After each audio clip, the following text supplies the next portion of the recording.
So this is Baruch Fleischman here at the Tikkun Elevator Kollel, and what we're going to take a look at here is the status of the Jewish people during the 7th century in Visigothic Spain.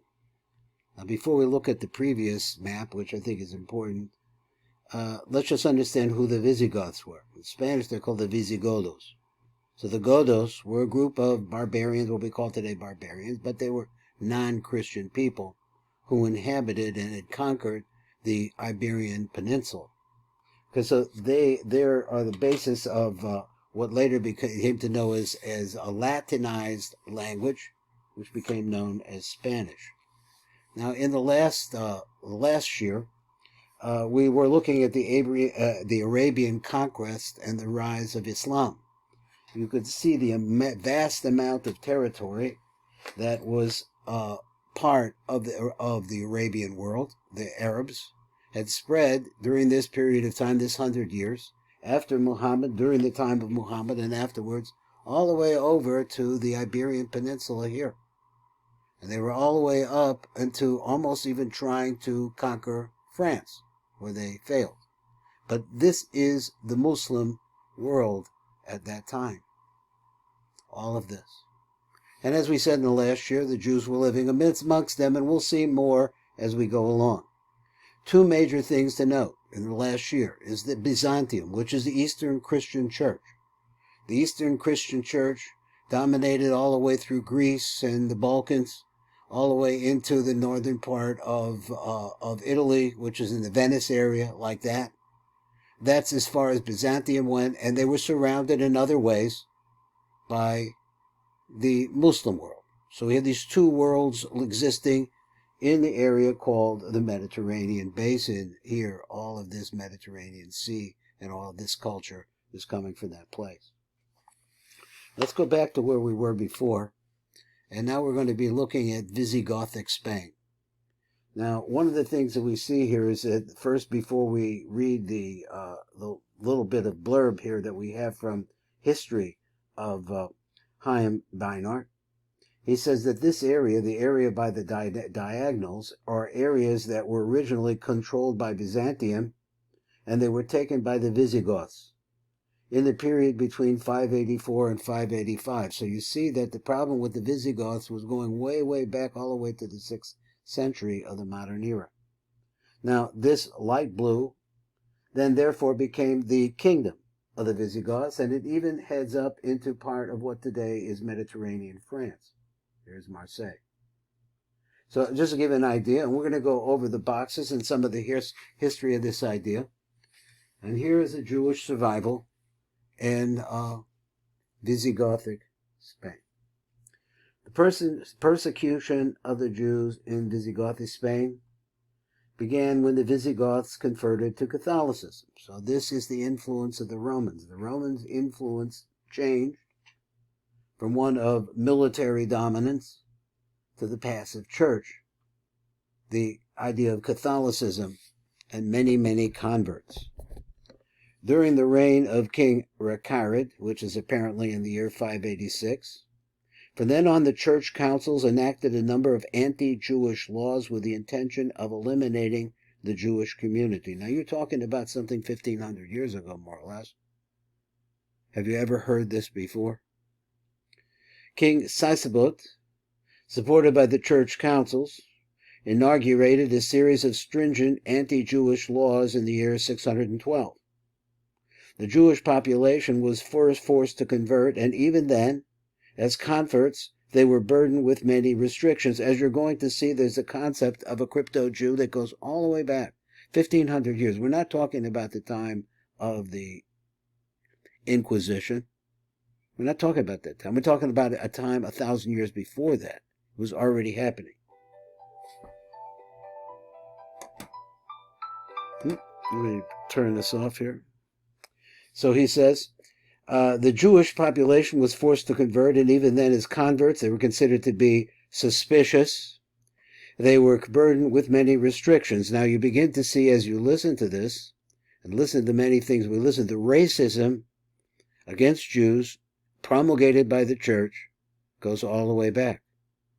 The Church Council of 633, during the reign of King Sisinand was the most severe in its attitude towards the Jewish population, and its decision regarding the Jews were adopted as the law of the land.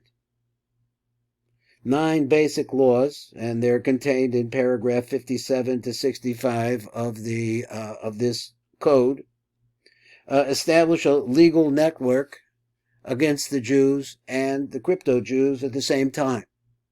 So just by converting was not good enough, because then they felt that the Jews were undermining them. Of course, the Jews came first. That's the whole reason for their religion is very paranoid about the Jews. And even people who they forcibly converted and were either ostensibly Catholic, they suspected them too. Paragraph 65 was the law that forbade Jews and crypto-Jews from holding offices and having any jurisdiction over Christians. He said this law served in the 15th century. Now, the 15th century is the time of the Inquisition, at the end of the 15th century. It's also the time of Columbus. To forbid Jews and crypto-Jews to hold office and to create anti-Jewish public opinion. Okay, that's going back. The Visigoths, who invaded Spain, in other words, the Iberian Peninsula, this area here, when did they invade? In the year 412, ruled for 300 years, all the way up until the 8th century, as a social upper strata of conquerors. In other words, they held themselves as aristocrats in Spain that tried to impose the laws of a militant society and church upon the country. So once they took on Christianity, which we said was in the year 586, then they tried to impose Christianity in the same way before. But as they did this, they failed to integrate with the indigenous Roman Spanish community. So in other words, there were many Romans there who melted into the community and adopted the Spanish language, or their Latin became a Spanish-stylized Latin, and also rejected the Jewish community. So the other Gentiles, they didn't want to have anything to do with them either. They only wanted to be on top of them, and they didn't care for the Jews either. Internal intrigues caused their downfall at the beginning of the 8th century, and that was the end of the Visigoths, and we had then a different history, which we will get to as we go along here.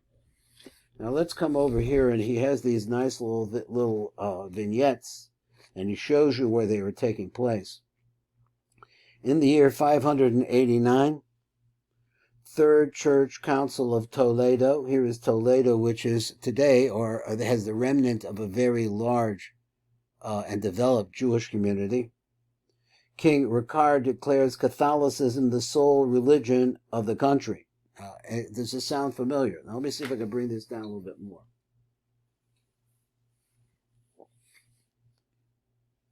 So of the country, Jews are forbidden to marry Christian women or own Christian slaves.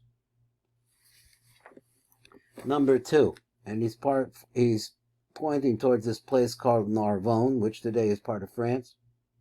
Regional Council of Priests compels all residents to rest on Sunday. That's 589, same year, moving along. Number 3, in the year 612, King Sisebub orders release of Christian slaves owned by Jews. Number 4, King Sisebub expels from Spain Jews who refuse to convert to Christianity. Many Jews convert, but secretly continue to observe Judaism. Those are your crypto-Jews.